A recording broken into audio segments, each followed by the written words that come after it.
प्यारे दोस्तों, आज हम आपको एक अल्लाह वाले नेक बुजुर्ग पर जुल्म की इंतहा कर देने वाला वाकया सुनाने वाले हैं, जिसे सुनकर हर एक की चीखें निकल गईं। इस वाकये को मुकम्मल जानने के लिए हमारे साथ रहिएगा। हिंदुस्तान के एक इलाके में एक अल्लाह वाले रहते थे, जो बहुत ही खुशकिस्मत इंसान थे। अल्लाह ताला ने इसको बचपन में ही अपने खास बंदों में चुन लिया था और उसका माँ बाप भी बचपन में वफात पा चुके थे। जब अल्लाह का नेक बंदा जवान हुआ तो उसने कुछ बकरियां पालना शुरू किया, जिसे सारा दिन वो जंगल में छोड़ देते और खुद दरख्त के नीचे बैठकर अल्लाह की इबादत में मसरूफ रहते। अल्लाह ताला की कुदरत देखें कि कोई भी जंगली जानवर उन बकरियों के पास ना आता।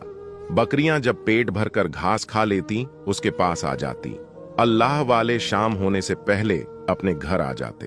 उस अल्लाह के नेक बंदे को अपना काम खुद करने की आदत थी। उसका छोटा सा घर था, जिसके 2 कमरे थे और एक काफी बड़ा दरख्त था, जिसकी साए के नीचे उसकी बकरियां रहती थीं। शाम को घर आकर उन बकरियों से दूध निकलता और गर्म कर कर पी लेते। सिर्फ उन बकरियों से ही अल्लाह ताला ने उनको काफी रिज्क दिया हुआ था। वो अल्लाह वाला अपना गुजारा अपनी बकरियों से ही किया करते थे। कभी कभी वो अपनी इन बकरियों को बेच भी दिया करते थे। यूं उनका सर्कस चल रहा था। इसी तरह उनका गुजारा हो रहा था। लोग उनको बकरियों का व्यापारी भी कहते थे। इसी तरह वो बकरियों को खरीदो फरोख्त किया करते थे। एक दिन उसके पास एक नौजवान आया। कहने लगा कि आपका कारोबार बहुत अच्छा चलता है, आप शादी कर लें, वो आपके घर को बहुत अच्छे से संभालेगी। अल्लाह वाले ने उसकी बात को मुनासिब समझकर एक नेक औरत से शादी कर ली। वो दोनों मियां बीवी मिलकर अल्लाह की इबादत करते थे। अल्लाह वाले अपने घर का काम खुद किया करते थे। उनकी बीवी उनको कहती कि मैं खुद घर के काम करती हूं, आप घर के काम क्यों करते हैं? लेकिन अल्लाह वाला यही कहते कि नहीं, घर का काम करना सुन्नत है, मैं मोहम्मद सल्लल्लाहु अलैहि वसल्लम की सुन्नत के मुताबिक सारे काम करूंगा। वो हमेशा अपनी बीवी को यही कहते कि तुम अल्लाह की इबादत किया करो, 5 वक्त की नमाज पढ़ा करो। बस ऐसे ही इन दोनों की जिंदगी चल रही थी। फिर 2 साल बाद अल्लाह ताला ने उनको एक बेटे से नवाजा। वो बेटा बहुत ही ज्यादा प्यारा था। वो अपने बेटे से बहुत मोहब्बत करते थे। जब से बच्चा पैदा हुआ था, तब से उसकी बीवी हमेशा के लिए बीमार रहने लगी और एक दिन ऐसा आया कि वो अल्लाह को प्यारी हो गई, यानी अल्लाह वाले की बीवी का इंतकाल हो गया। उसके ऊपर बेटे की जिम्मेदारी भी आ गई। वो अपने बेटे की परवरिश बहुत अच्छे तरीके से कर रहे थे। वो रात को इबादत करते और अपने बच्चे की देखभाल भी करते। फिर ऐसे ही करते करते काफी अरसे का वक्त गुजर गया। आहिस्ता आहिस्ता उनका बेटा जवान हो गया। अब उस शख्स को यह था कि मैं अपने बेटे की शादी करके बाकी की जिंदगी अल्लाह की याद में गुजारूंगा।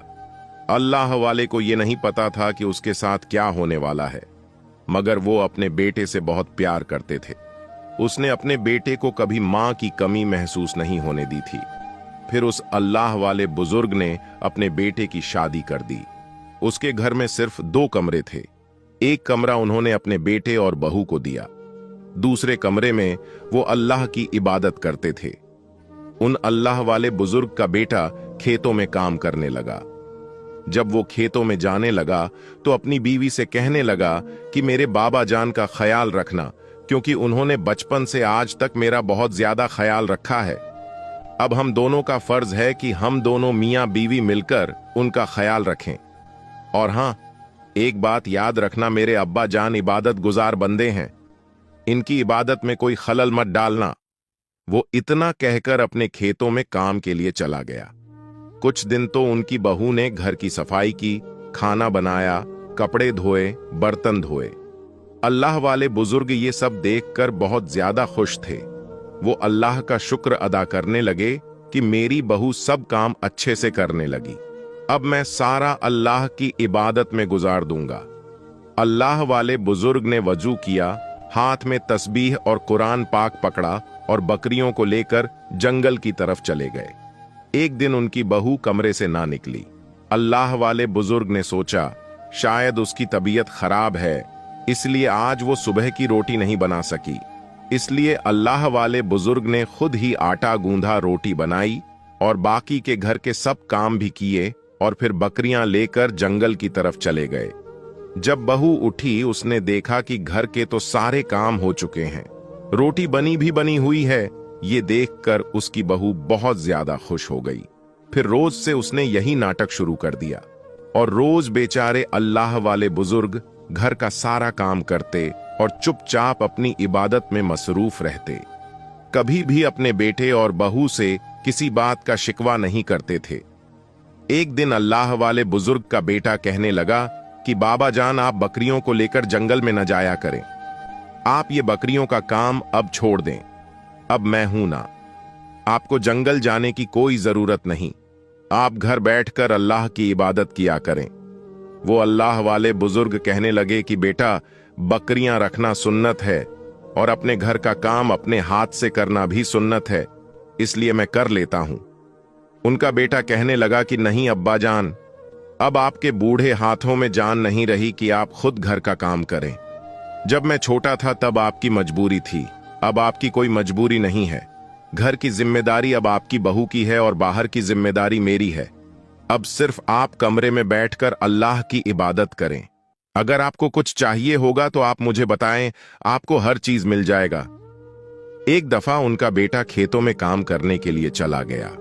वो अल्लाह वाले बुजुर्ग अपने कमरे में बैठकर अल्लाह की इबादत कर रहे थे। जब थोड़ी देर आराम करने के लिए चारपाई के ऊपर लेटे तो उनकी बहू कमरे में आई और आकर कहने लगी, चलो उठो, बड़ा आराम कर लिया, अब उठकर घर के सारे काम करो। वो कौन करेगा? मैं कब से बाहर इंतजार कर रही हूं कि बुढ़ा उठता है और काम करता है। वो उठा और उठकर आहिस्ता आहिस्ता चलकर बाहर आ गए। बहू भी उनके पीछे पीछे जोर से चिल्लाने लगी, चलो सारे बर्तन साफ करो, और हां, बर्तन साफ करने के बाद सारा झाड़ू पोंछा भी करना होगा। कब से तुम घर में फ्री का खाना खाते रहोगे? और हां, अगर तुम्हारी बीवी भी जिंदा होती तब भी मैं तुम लोगों से यही काम करवाने वाली थी। वो बेचारे अल्लाह वाले खांसते हुए बर्तन साफ करने लगे। बर्तन साफ करने के बाद उसने एक बाल्टी भरी और कपड़ों की उनके आगे लाकर रख दी। कहने लगी कि ये सारे कपड़े धोकर फैला दो। कपड़े अभी आधे भी नहीं धुले थे कि जौहर की आजान हो गई। वो बुजुर्ग फौरन वजू करने लगे। वजू करके जा नमाज बिछाने लगे। जैसे ही उन्होंने जाए नमाज बिछाया तो बहू ने जाए नमाज उठाकर फेंक दिया। वो कहने लगी कि ये क्या तरीका है काम को छोड़कर, जो तुम हर वक्त नमाज पर बैठे रहते हो। अपने कमरे का हाल देखा है, हर वक्त तुम्हारे बिस्तर से बदबू आती रहती है। जब उसने दोबारा जाए नमाज उठाकर बिछाया तो वो जाए नमाज के ऊपर खड़ी हो गई और अपने बूढ़े सुसर का बाजू पकड़कर उससे जबरदस्ती सारे कपड़े धुलवाए। कपड़े धोने के बाद उन्होंने सोचा कि चलो अब मैं नमाज अदा ही कर लेता हूं। मगर उसकी बहू फिर से आकर हुक्म चलाने लगी और कहने लगी कि मैं अपने घर में दोपहर को ताजा दूध से चाय पीती थी। जब से यहां आई हूं ना, तो मुझे ताजा दूध की चाय तक नहीं मिली है और ऊपर से सारे घर का काम मुझे ही सौंप दिया गया है। और हां, मेरी बात कान खोलकर सुन लो, जब तुम्हारा बेटा घर से चला जाया करे तो तुम खुद ही इस घर का सारा काम किया करोगे। मैं तुम्हारे बाप की नौकर नहीं हूं जो तुम्हारे लिए खाना बनाऊं, तुम्हारे बर्तन और तुम्हारे कपड़े धोऊं। ये मुझसे नहीं होगा। अब वो बेचारा अल्लाह वाला सारा दिन काम भी करता और जितना हो सकता था अपनी बहू से छुपकर अल्लाह की इबादत भी करते। अब बुढ़ापा ज्यादा होने की वजह से वो काफी ज्यादा कमजोर हो गए थे। एक दिन तो वो सारा दिन घर का काम करते रहे, फिर अल्लाह की इबादत करते रहे और अपनी नींद ठीक से पूरी न कर सके। अब तो वो बीमार रहने लगे थे। एक दिन वो सारी रात ही अल्लाह की इबादत में मसरूफ रहे, यहां तक कि उन्होंने तहज्जुद की नमाज पढ़ी, फज्र की नमाज पढ़ी। उसके बाद काफी वक्त वो कुरान पाक की तिलावत करते रहे। 3 दिन से उनका यही मामूल चल रहा था।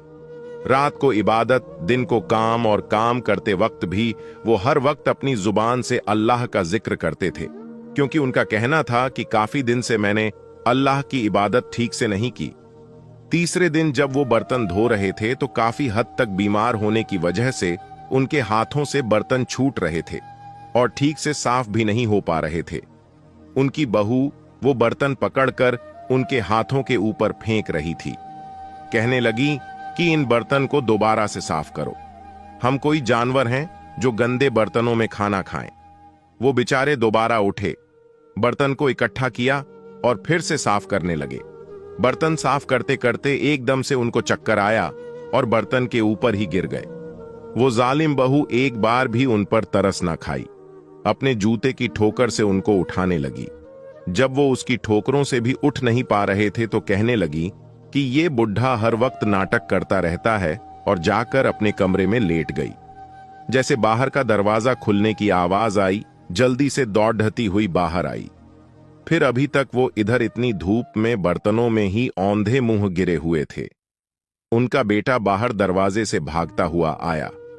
अपने बाप के पास आते ही अपनी बीवी से कहने लगा, ये बाबा बर्तनों में क्यों गिरे हैं? क्या बाबा बर्तन धो रहे थे? ये देखो, इनके हाथों पर साबुन लगा हुआ है।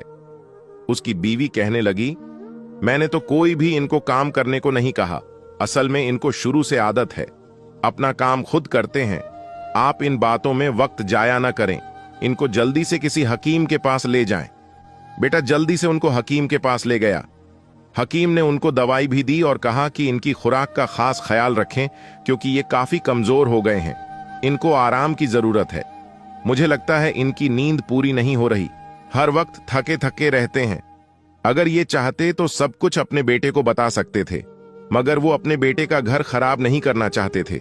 अगले दिन उनका बेटा खेतों में गया तो बहू फौरन से उनके कमरे में गई और जाकर कहने लगी कि बुढ़े उठ भी जाओ, कितना नाटक करोगे? देखो घर में किस कदर गंद पड़ा हुआ है, तुझे आराम की पड़ी है।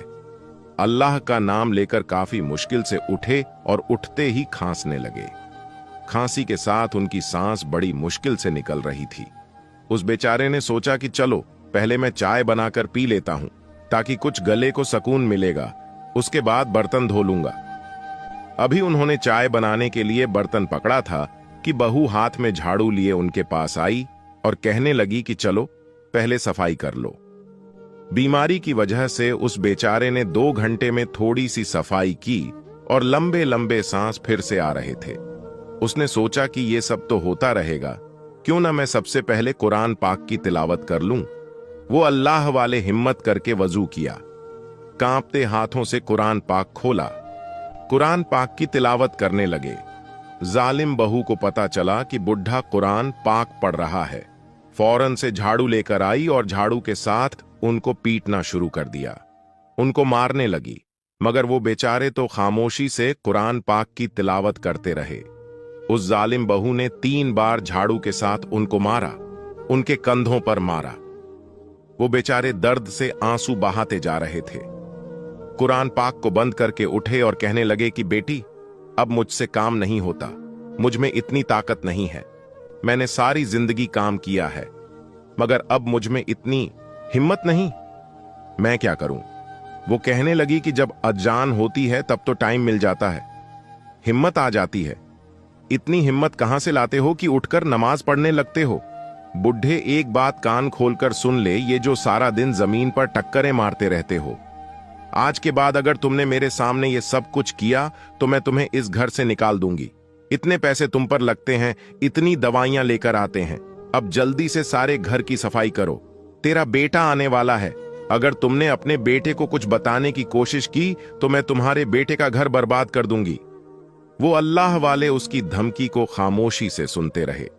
अल्लाह वाले वहां से उठे और सारे घर की सफाई करने लगे। सफाई करते करते उनकी सांस फूल रही थी। वो अपने कमरे में जाकर जल्दी से दवाई ढूंढने लगे। दौड़कर जब बाहर आए, पानी का गिलास पकड़ा और दवाई खाने लगे तो जालिम बहू ने दवाई पकड़कर कचरे में फेंक दी। कहने लगी कि तुम इतनी जल्दी कहां मरने वाले हो। फिर उन्होंने अपने फूलते सांस के साथ सारे घर की सफाई की। वो अल्लाह वाले रात को जब अपने कमरे में छुपकर इबादत कर रहे थे तो अपने अल्लाह से बातें कर रहे थे। कहने लगे कि अल्लाह, मेरा दिल चाहता है मैं इस घर से कहीं दूर चला जाऊं, क्योंकि मैं इस घर में रहकर तेरी इबादत ठीक से नहीं कर पाता। वो अल्लाह वाले बुजुर्ग सारी रात मुसल्ले पर बैठकर रोते रहे। इसी कश्मकश में सोचते रहे कि मैं क्या करूं। उन्होंने तहज्जुद की नमाज पढ़कर फारिग हुए तो अपना मुसल्ला उठाया, तस्बीह पकड़ी और हाथ में कुरान पाक पकड़ा और घर से किसी जंगल की तरफ निकल गए। फजर की अजान की आवाज गूंज रही थी। वो अल्लाह वाले बुजुर्ग चलते जा रहे थे, खुद नहीं जानते थे कि वो कहां जा रहे हैं। रास्ते में ठंडी ठंडी हवा चल रही थी। उन्हें ऐसा महसूस हो रहा था, उन्हें ऐसा नजर आ रहा था, हर तरफ सुबह के वक्त अल्लाह की तस्बीह बयान कर रहा है, अल्लाह को सजदा कर रहा है। वो अल्लाह वाले भी फजर की नमाज अदा करने लगे। वो कुरान पाक की तिलावत कर रहे थे। जैसे ही उन्होंने तिलावत शुरू की तो दरख्तों पर बैठे परिंदे भी गौर से उनकी तिलावत सुन रहे थे। काफी देर तिलावत करने के बाद उन्होंने देखा कि सूरज निकल आया। लोग घरों से निकलकर अपने कामों में मसरूफ हो गए। ये अल्लाह वाले खुद नहीं जानते थे कि वो चलते चलते किस इलाके में आ गए हैं। वो अल्लाह वाले अपनी आंखें बंद किए, हाथों में तस्बीह लिए अल्लाह का जिक्र कर रहे थे। तभी उन्होंने एक बच्चे के रोने की आवाज सुनी। बच्चा बहुत जोर से रो रहा था। ऐसा लग रहा था जैसे कि बच्चा बहुत ही ज्यादा तकलीफ में है। जब उन्होंने आंखें खोलीं तो एक आदमी बच्चा उठाए हुए भागता हुआ कहीं जा रहा था। वो अल्लाह वाले उसकी तरफ बढ़े और पूछने लगे कि ये बच्चा क्यों रो रहा है। वो आदमी तो बेबस अपने बच्चे की तकलीफ दूर करना चाहता था। वो जल्दी से किसी हकीम के पास जाना चाहता था। वो आदमी उस अल्लाह वाले की बात को अनसुनी करके आगे बढ़ गया। तभी पीछे से अल्लाह वाले ने कहा कि अगर इस बच्चे का 10 मिनट में इलाज ना हुआ तो इस जहरीली चीज का जहर उसके पूरे जिस्म में फैल जाएगा। अब वो आदमी इस बात पर हैरान था कि आखिर इस बुजुर्ग को कैसे पता चला कि मेरे बच्चे को किसी जहरीली चीज ने काटा है। वो आदमी जल्दी से अल्लाह वाले की तरफ बढ़ा और कहने लगा कि क्या आप मेरे बच्चे का इलाज कर सकते हैं? मेरे बेटे को जहरीले सांप ने काट लिया है। अल्लाह वाले बुजुर्ग ने बच्चे को नीचे लिटाकर उस बच्चे का हाथ पकड़कर मुंह में कुछ पढ़ने लगे। उन बुजुर्ग ने पढ़ने के बाद एक दफा सांप काटने वाली जगह पर थूका तो बच्चा रोता हुआ चुप हो गया। अल्लाह वाले ने 3 बार यही अमल दोहराया। बच्चा उठकर चलने लगा। वो आदमी तो अल्लाह वाले के कदमों में गिरकर उनका शुक्रिया अदा करने लगा। वो आदमी कहने लगा कि आप मेरे बेटे के लिए फरिश्ता बनकर आए हैं। मैं आपको इस इलाके में पहली बार देखा है। आप कहां से आए हैं? आपका घर कहां है? अल्लाह वाले मुस्कुराने लगे और कहने लगे, क्या कभी दुनिया में भी किसी का अपना घर होता है? हम सब तो यहां का मुसाफिर हैं। मैं तो बस अपने अल्लाह की इबादत करना चाहता हूं। मैंने हमेशा से जंगल में इबादत की है। अब मैं किसी मखसूस जगह की तलाश में हूं जहां मैं सिर्फ अपने अल्लाह की इबादत कर सकूं। वो आदमी कहने लगा कि अल्लाह के नेक बंदे, आप हमारे घर चलें। मैं अपने घर में आपकी इबादत के लिए एक जगह का बंदोबस्त कर दूंगा। आपने मेरे बेटे की जान बचाई है, आपके लिए इतना तो कर सकता हूं। वो अल्लाह वाले कहने लगे कि नहीं बेटा, जान बचाने वाली बात तो अल्लाह ताला की है। वो आदमी अल्लाह वाले को लेकर अपने घर आ गया। उसने एक कमरा दिया जिसमें बैठकर वो अल्लाह वाले इबादत किया करते थे। उस आदमी के घर में सिर्फ उसकी बहन, उसका बेटा और वो रहता था। उस आदमी की बीवी मर चुकी थी और उसकी बहन की अभी शादी नहीं हुई थी। वो अल्लाह की बहुत ही नेक बंदे थी। उसका दिल करता था मैं भी अल्लाह ताला के दीन को सीखूं और अल्लाह के दीन को आगे खिलाऊं। वो बड़े ही प्यार और मोहब्बत से उन अल्लाह वाले के लिए खाना लेकर आई। अल्लाह वाले ने बड़े ही प्यार और मोहब्बत से उसके सर पर हाथ रखा और खाना खा लिया। वो अल्लाह वाले के पास हमेशा बैठी रहती थी। वो हर वक्त अल्लाह वाले से अल्लाह की बातें सीखती रहती थी। कुरान पाक की तालीम सीखने लगी और वो आहिस्ता आहिस्ता अल्लाह की इबादत गुजार बन गई। उस आदमी का घर बहुत ज्यादा छोटा था मगर उसमें सुकून था। इस आदमी की 1 से 2 बकरियों के ज्यादा और कुछ नहीं था। मगर जैसे ही ये अल्लाह वाले बुजुर्ग वहां पर आए तब से उसकी बकरियों में बरकत ही बरकत हो रही थी। काफी ज्यादा बकरियां हो चुकी थीं। उसने अपने घर में आते ही अल्लाह वाले बुजुर्ग को बकरी का ताजा दूध पिलाना शुरू कर दिया। जब उस आदमी ने अपने इलाके के लोगों को बताया कि ये अल्लाह वाले बुजुर्ग के हाथों में शिफा है, वो अपने इल्म से लोगों का इलाज करते हैं। जब सभी को मालूम हुआ तो इस इलाके के लोग अपनी बीमारी का इलाज उनसे करवाने लगे। इस इलाके के लोग उनकी बहुत ज्यादा इज्जत करते थे। हालांकि वो कोई इलाज नहीं करते थे, बस अल्लाह के नेक बंदे थे। अल्लाह पाक ने अपनी आयतों के जरिए उनके हाथों में शिफा रख दी। वो अल्लाह वाले बुजुर्ग सारा दिन अपनी इबादत में मशगूल रहते। जब से ये बुजुर्ग उनके घर में आए थे, उनके कारोबार में बहुत ज्यादा इजाफा हो रहा था। लोग दूर दूर से उनके पास आकर इलाज के लिए आते थे। अल्लाह पाक उनको ठीक कर देता था। अल्लाह वाले बुजुर्ग वहां आकर खुश तो थे, अब तो उनकी सेहत भी ठीक हो चुकी थी, मगर उनको अपने बेटे की बहुत ज्यादा याद आती थी। वो अक्सर इस सोच में रहते कि आखिर मेरा बेटा उस औरत के साथ कैसी जिंदगी गुजार रहा होगा। दूसरी तरफ उनका बेटा अपने बाप को ढूंढने में दिन रात एक कर दिया। वो हर वक्त अपने बाप की वजह से परेशान रहने लगा। इसी परेशानी की वजह से वो अपने खेतों में ठीक से काम नहीं कर पा रहा था, मगर उसकी बीवी इस बात से बहुत खुश थी। आखिर बूढ़े से जान छूट चुकी थी, मगर ये नहीं जानती थी कि ये खुशी सिर्फ चंद दिनों की मेहमान है। जब फसल कटने का वक्त आया, फसल बर्बाद हो चुकी थी। उसमें काफी सारा नुकसान हुआ।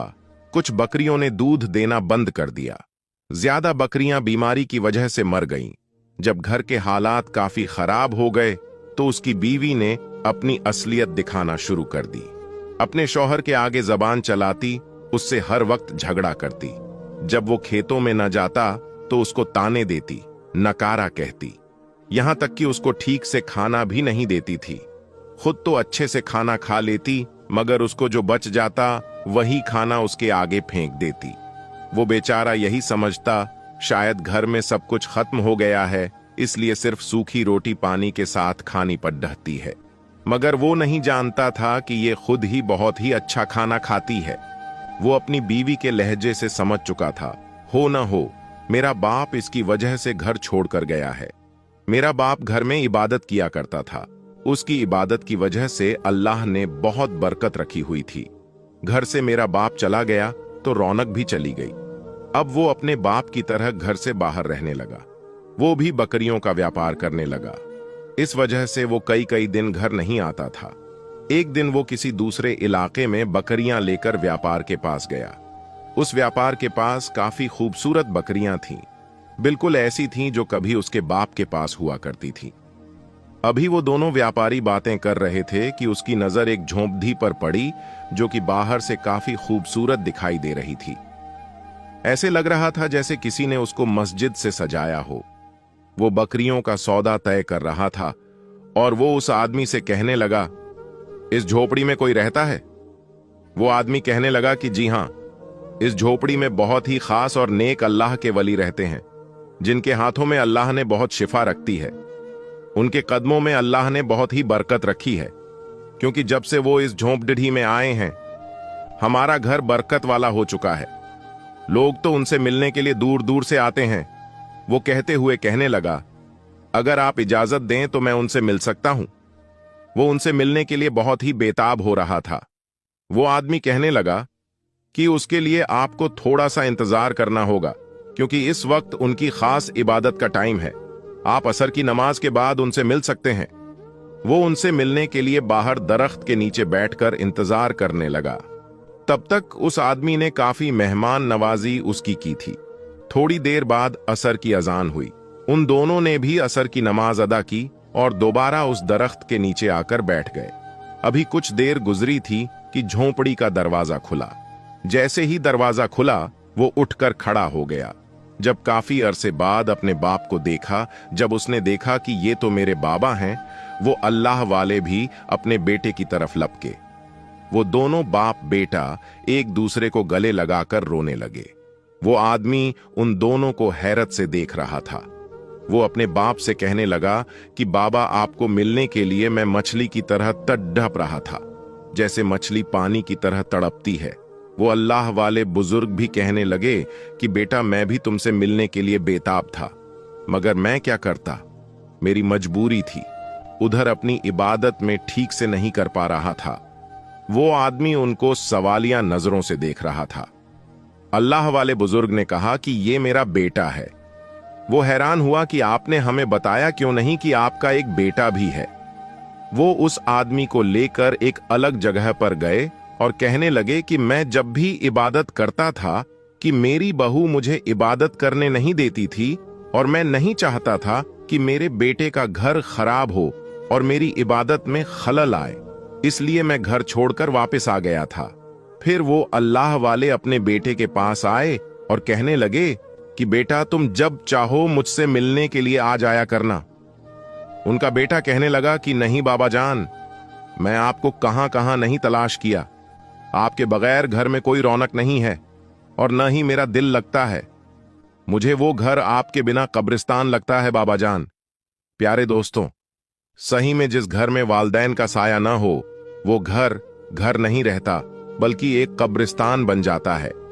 अल्लाह वाले का बेटा बच्चों की तरह जिद कर रहा था और एक बाप अपने बच्चे की जिद पूरी करने के लिए तैयार हो गया।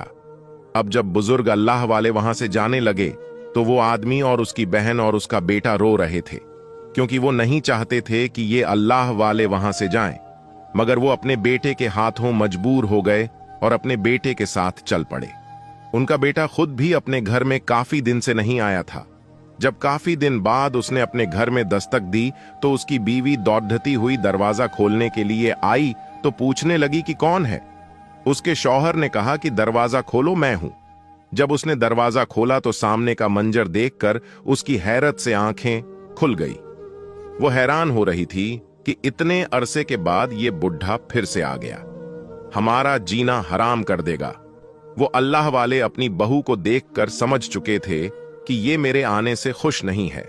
वो सलाम करके अंदर चली गई। शाम का खाना लगने लगा तो बेटा अपने बाप को बुलाने के लिए अंदर जाने लगा।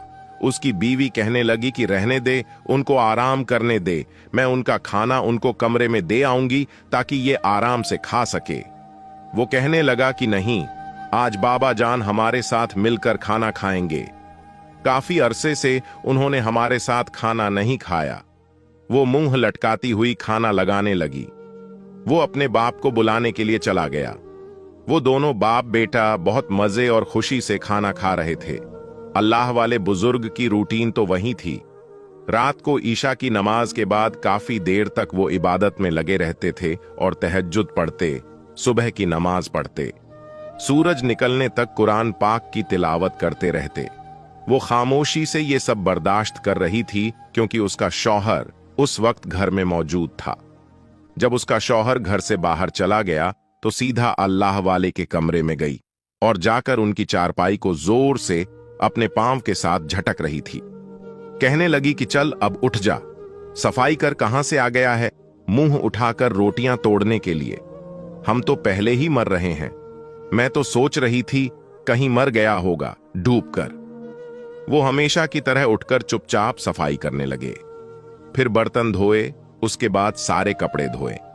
फिर अपने कमरे की सफाई कर रहे थे कि उनका बेटा आ गया।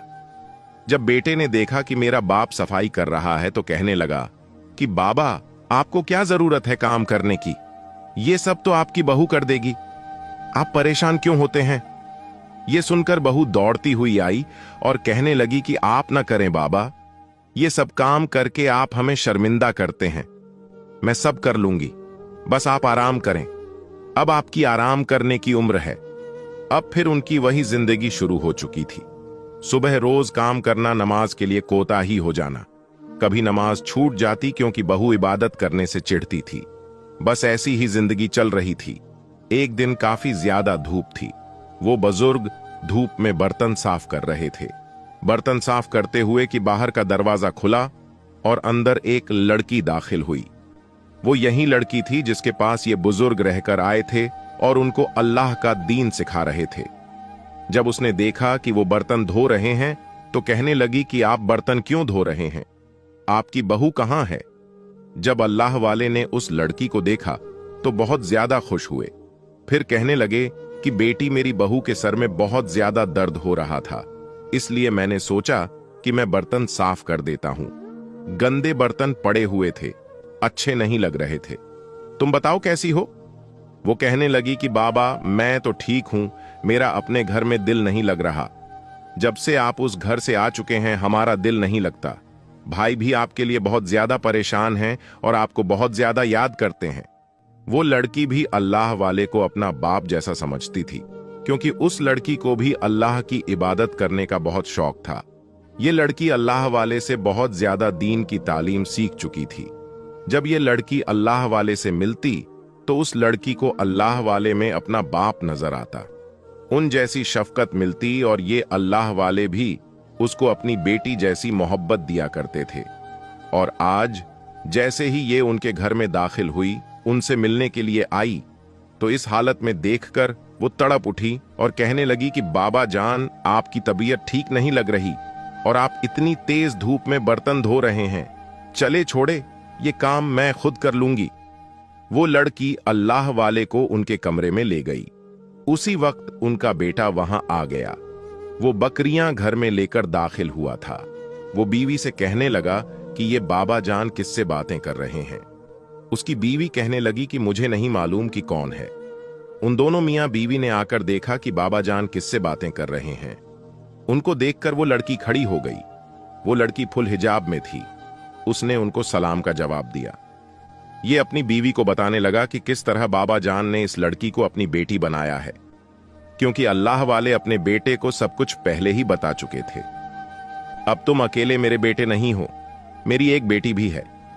वो अपनी बेगम को चाय का बोलकर वहां से चला गया, क्योंकि वो जानता था कि ये लड़की पर्दा करती है। उसकी बीवी दिखावे के लिए कहने लगी कि मैं अच्छा आपके लिए चाय बनाकर लाती हूं। दोनों बाप बेटी मसरूफ हो गए। चाय बनाते हुए मुंह बना रही थी कि पहले एक बूढ़ा काफी नहीं था, अब ये भी आ गई है। मुंह उठाए हुए वो पानी का गिलास उस लड़की के लिए लेकर आई। वो पानी उसने अल्लाह वाले बुजुर्ग को पकड़ाया। कहने लगी कि बाबा, ये पानी आप पी लीजिए, आपका तो सांस ही नहीं निकल रहा। उनकी बहू कहने लगी, नहीं बाबा, तो ठीक है, बस थोड़ी सी खांसी लगी है, दवाई भी नहीं ले रहे। ये बाबा खुद ही काम करने लग जाते हैं, क्योंकि इनको आदत है। मेरे आने से पहले भी ये घर का काम खुद ही किया करते थे। वो लड़की कहने लगी कि आप अपने घर का काम इनको न करने दिया करें। अगर ये काम खुद करते हैं तो इनको पकड़कर बिठा दिया करें और बोला करें कि आप सिर्फ अल्लाह की इबादत किया करें, जिस काम के लिए अल्लाह ताला ने इनको पसंद किया है। उसके बाद वो लड़की कहने लगी कि बाबा, आप जानते हैं कि मैं बच्चों को कुरान पढ़ाती हूं। वो सुनकर बहुत ज्यादा खुश हुए और उनको प्यार दिया। वो लड़की कहने लगी कि बाबा, मेरे हक में दुआ कीजिएगा ताकि मैं अपने मकसद में कामयाब हो जाऊं। आप तो जानते हैं कि मेरा मकसद सिर्फ बच्चों को हाफिजे कुरान बनाने का है। आप अपनी सेहत का ख्याल रखिएगा। वो कहकर वहां से चली गई।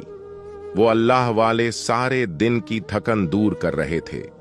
वो अपने बिस्तर पर टेक लगाए दुरूद इब्राहिम की तस्बीह कर रहे थे।